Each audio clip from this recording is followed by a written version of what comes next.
Alright, MCU fans, let's talk about Marvel Studios' Captain America Brave New World. Without beating around the bush too much, I'm gonna dive right into my spoiler free thoughts on this film. I might make a spoiler filled discussion video soon, but I will not be discussing any spoilers here. So if you haven't seen the film, don't worry about it. Right off the bat, I want to say that I liked the film. It wasn't anything overly special, and it contained some very obvious flaws. It's a welcome addition to the MCU, and there are specific things that I really enjoyed. So, let's start with the good aspects of the film. I think what particularly stood out to me was some of the shots in the film, specifically when this film is grounded in reality. The tone of the film is set from the very start, and it was very fun to see an MCU film fully embracing the espionage genre. It takes notes from the Winter Soldier and even takes the tone and the genre more seriously, as some shots are framed and arranged in a way that actually took it a notch even further. I really like that the director Julius Ona actually took the genre so seriously.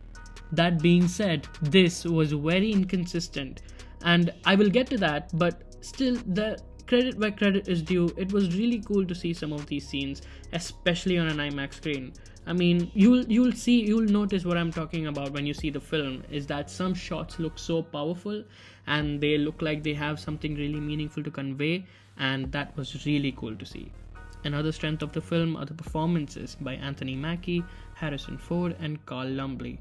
Anthony Mackie fully embraces the role of Captain America in this film, and it fully cements him as our new Captain America.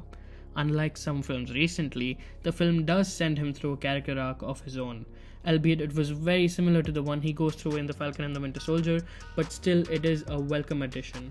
The film is carried by Harrison Ford's phenomenal performance as Thaddeus Thunderbolt Ross. He portrays Ross's rage and inner conflict very well, although his take on Thunderbolt Ross feels very different from William Hurt's take on the character.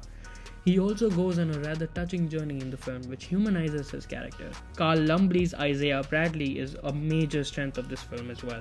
My heart breaks for his character every time, and I just want him to be happy, man. Like, leave the poor man alone. And also the aerial action scene over the Tiamat Island, which they call Celestial Island in this film, was fantastic. The way that Sam has learned to use the shield along with his wings is fantastic, and I will go as far as to say that he uses it more gracefully and dynamically than Steve ever did.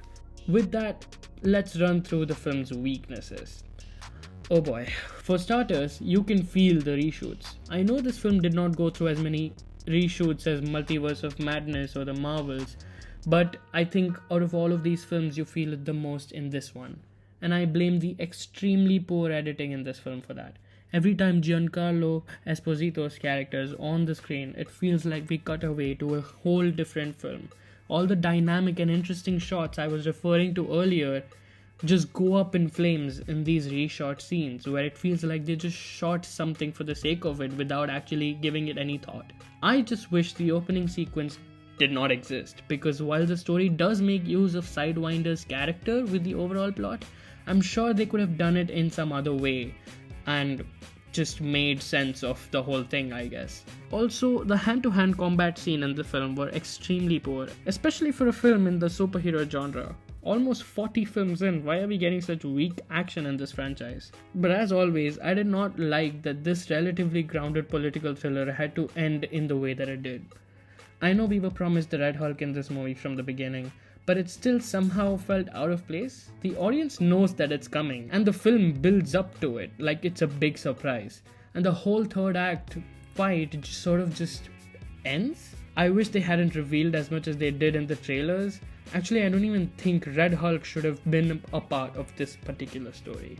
But yeah, those were kind of my main issues with this film. To sum up my final thoughts, it's just that I liked the film. I really did like the film. I just think that it could have been a lot more. The writers had the ingredients for a masterpiece, but this continues the trend of Marvel just pushing out films without a purpose to serve. The film itself had no real story to convey other than to introduce Adamantium to the MCU and tie up some loose ends from The Incredible Hulk and Eternals. Two films which I really like, but the general audience doesn't really care much for. I must say, I do think that this film is the weakest Captain America film ever made, but I do think that this film is the strongest Incredible Hulk film ever made, so that's a plus. Overall, this felt like a film for MCU fans. A small check in with Sam before we go into the Avengers films, which I do like. I appreciate that. I just think that this story could have been something more. Maybe something to do with Sharon Carter, the Power Broker storyline, keep the leader and Red Hulk stuff for a Hulk sequel, starring Bruce Banner, and have Anthony Mackie actually deal with the consequences of his own series. Be more of a sequel to that show.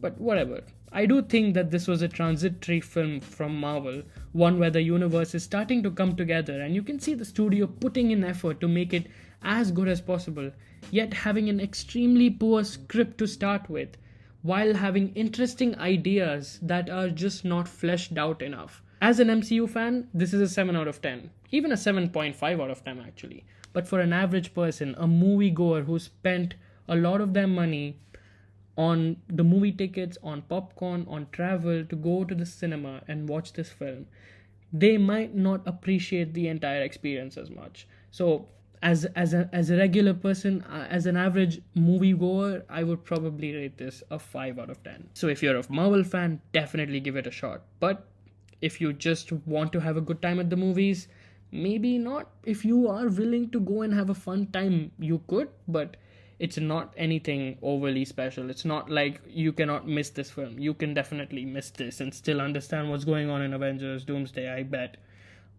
Anyways, are you planning on watching it? If you have seen it, what did you think of it? Let me know in the comments down below. Leave a like and please subscribe, and it would go a long way to support this channel. Thanks for watching, and I'll see you in the next FanCode approved video.